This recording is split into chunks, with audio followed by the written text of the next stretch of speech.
গোলাম জোরে বলেন, পানি কার গোলাম জোরে আওয়াজ করে বলেন। বাতাস রে কয় বাইর করে দে, পানি রে কয় বাইর করে দে, বাতাসেও বাইর করে দিছে, পানিও বাইর করে দিছে। বান্দা তো আবার পুনরায় দাঁড়ায় গেছে আল্লাহর সামনে। এবার বুঝে থাকলে বলেন, আল্লাহ কি অস্তিত্বহীন মানুষকে পুনরায় অস্তিত্ব দিতে সক্ষম না অক্ষম? নাস্তিকরা তো কয় অক্ষম। নাউজুবিল্লাহ বলেন, জোরে আওয়াজ করে বলেন। নাস্তিক মুরতাদ যারা, ওরা মনে করে মরে গেলে আর পুনরায় জীবিত হতে হবে না।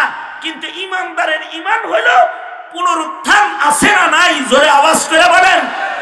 ছেলে মেয়েরে এটা শিখানো পিতা মাতার দায়িত্ব। এই মরে গেলে কিন্তু আবার উঠবি, এটা শিখাইতে হইবে। কারণ আল্লাহ তাআলা সবাইকে দাঁড় করাইবেন, শুধু দাঁড় করাইবেন না, সুম্মা লাতুসআলুন্না ইয়াওমাইদিন আনিন নাঈম। দুনিয়ার জীবনে যা যা নিয়ামত ভোগ করছি সব কিছুর হিসাব নেবেন।